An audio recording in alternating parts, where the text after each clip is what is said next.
I'm eating a meal at the Salvation Army yesterday. Sometimes it's nice to have coffee already made, but man, that powder coffee made, man, I wish they'd have some kind of creamer. And bread that was toasted.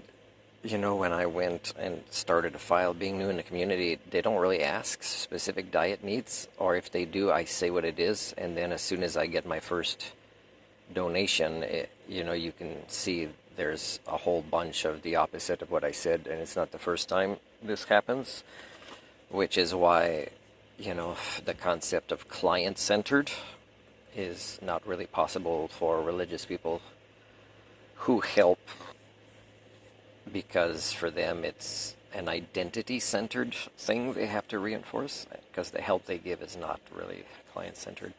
When I'm eating there, salad without salad dressing, because that means they'd have to open a container of salad dressing somewhere for the people. And some don't eat it. Some eat it because it's healthy and they make an effort, but some don't eat it, so it goes to waste because there's not even a little bit of salad dressing or oil and spices on it.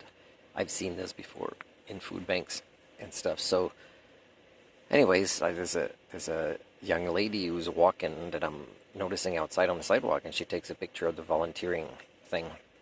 But I see that young lady later at the library, and I make conversation with her. She's very busy. She's just going to spend the summer in this town, and she's got her sister and sister's family's here, so she's staying with them, and then she's going back to study at a university in Quebec in psychology.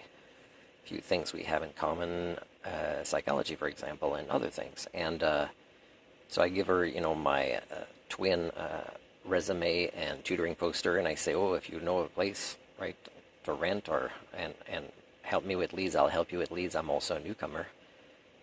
And she said, yes, she's not going to go apply for a job or volunteer at the Salvation Army because, it's not a good fit for her.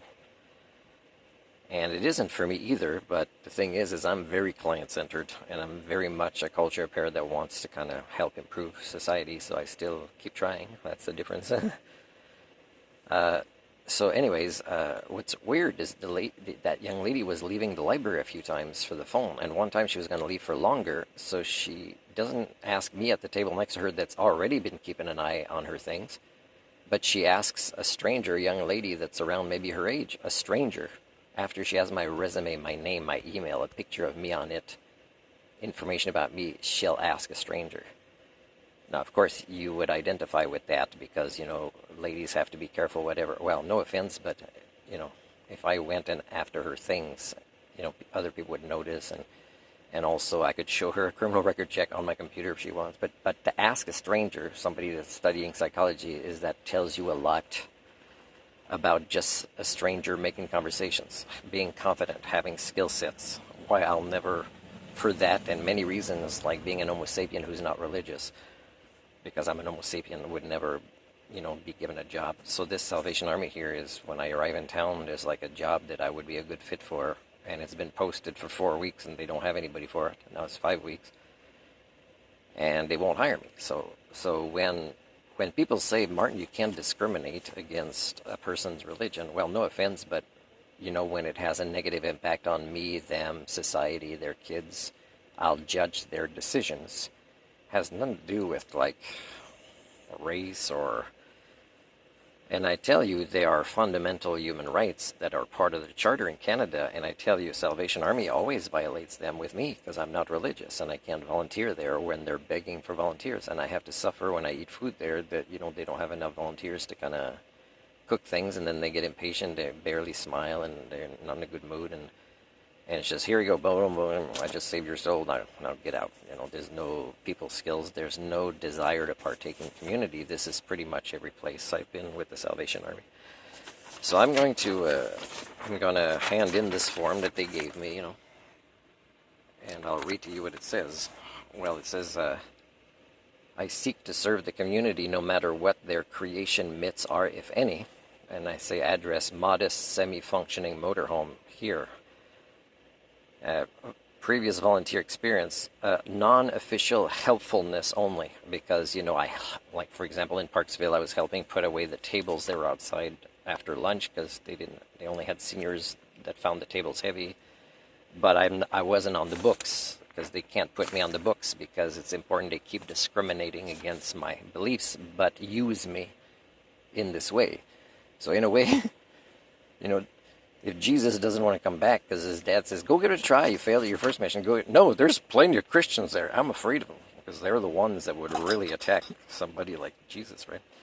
Lara was emailed some of this information about employment, and Neil is also somewhat aware. I semi kind of mean this in two different ways, because I think I gave him either my tutoring poster or resume, also email for him to give to her, and I never heard back from her.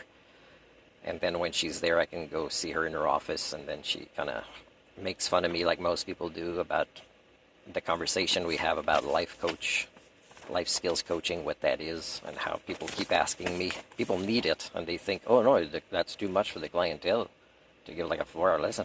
And I say, well, I meant more for the staff. And then, of course, they don't think they need this. And, of course, they keep asking me as a way to delay their own growth for my credentials.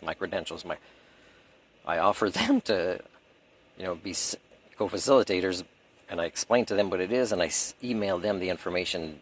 They say, well, send this, and then never hear back from them. That's a typical pattern. Again,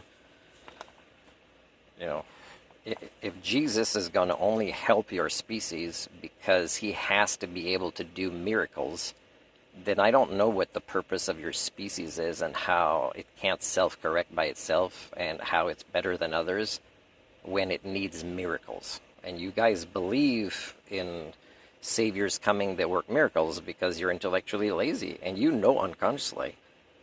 Your unconscious collective knows we don't have history of solving our own problems as a species. We don't want to do it. We want to keep believing in gods that love us and that are going to save us through miracles, while never having a conversation of why, with these huge brains that we believe are better than other species, but extremely dysfunctional because of HSD, is we need to focus on somebody else is going to do it, including supernatural entities and their miracles. That's pretty screwed up. Do you have reliable transportation? Yes, and I walk with whatever shoes I can afford. If Jesus comes back and he doesn't have good shoes, I tell you, he's not going to be volunteering there. Skills you have to offer. In other, I put all of them. In other, I put management. Reasons for volunteering. I put a few: skill development, to help others, to keep busy, give back, to meet people. Other, because I can, right? When you can be of service, sentience tells you should.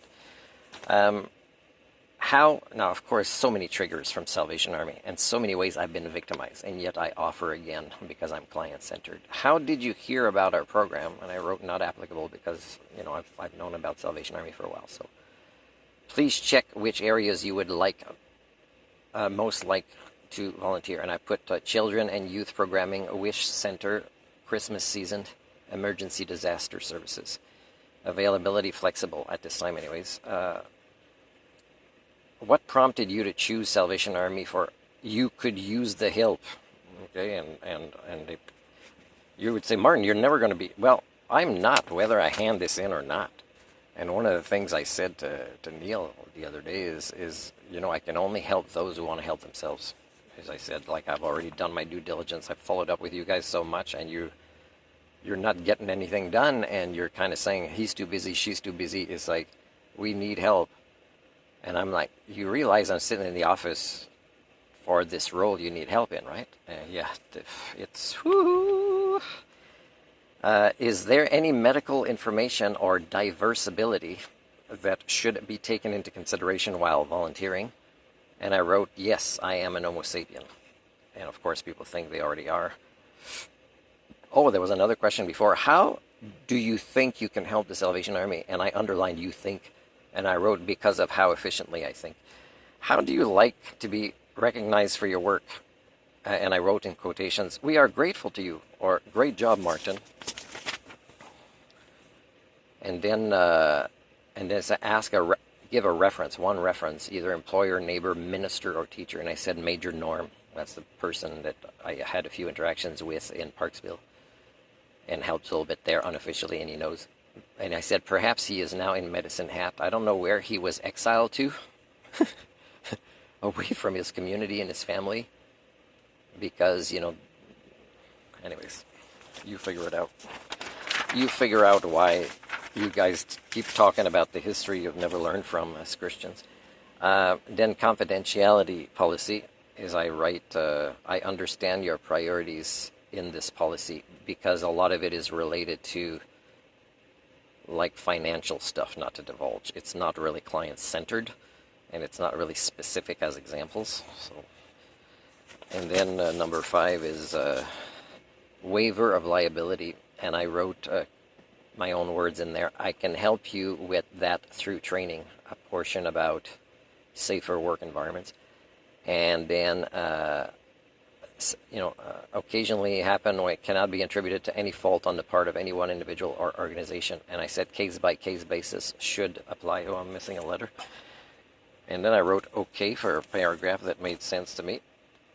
And then there's like 3 things, and then I wrote a 4th one. I said I would also agree to forgive after a caring apology I receive in writing.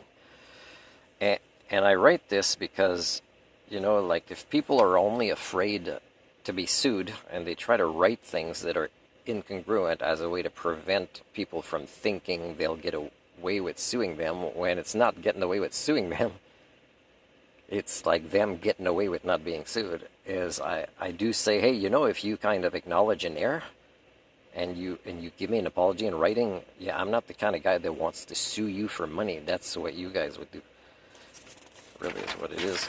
So, because, Salvation Army is as much about, supernatural and the magical paradigms. Code of ethics. The first place says territorial core values. I'm not sure what that means, but I turned it in, I marked it off, and I wrote supernatural dogma section for Christians, except it's only the first one that mentions like Jesus Christ. There's hope, service, dignity, stewardship. Responsibilities to clients. There's one I underlined and put my initial. It's the one provide quality client-centered service. There's a couple others I initialed that I liked, and some would fall under these ones, so they don't really need to be there, but it's still good to write a couple pages. I can help you with that. I wrote for practice honest, clear, timely, and direct communication, and then I could start the training by giving examples of the flaws they had so far, right? That didn't walk the talk of these things. I don't have to, but if they're argumentative about it, I could start like that. Work collectively with mutual respect and accountability. Accountability is my thing. I initial that one. And then it says, there's a section here under responsibility to the employer, and it's under to the employer section. Make whistleblower disclosures where appropriate. Is this video related to me being a whistleblower? A whistleblower? And then I wrote, please define a whistleblower. And in a way I'm playing dumb a little bit, but it's like people have to define what that is. Because if people say, hey, that's not okay, I'm at risk, or somebody else at risk, or there was this accident and there was a neglect there. But even in the news, like Democracy Now!, I'm listening to this, and man, I hope the video doesn't cut out. And it says, oh, this whistleblower died at this age, and he did all these great things. But why do you call him a whistleblower? Why do you not call him a culture-repairing hero? Or an historical figure of great significance when it comes to human standards? So why do you say a negative term to somebody that you admire? Why do you not reframe that? Because if somebody doesn't like what their government is doing, and they can explain, like I can, let's say, how it's going to blow back on their own citizens and even their own government, and yes, they suffer from too much HSD to deviate from their historical patterns, or their greed, or their lust for power, or their lack of systems thinking abilities to reference the outside world to know what the reaction to their behaviors is. Of course, a whistleblower, like in the States, about information about what the government is doing, of course that's a hero. And in a way it's a patriotic hero, because if you can identify they didn't do it as a form of revenge because, let's say, they got screwed out of their pension or whatever ways that people risk their lives for crappy salaries get a lot of the time for these governments, is, yeah, it's, if there's no bad intentions against their government, it's really done because they want what is right for their descendants. and it's patriotic, I mean, I think the whistleblower term is not appropriate. You have to reframe this, people. Okay, and last page before it cuts out is yeah, nothing else to add. So there you go. Thank you very much.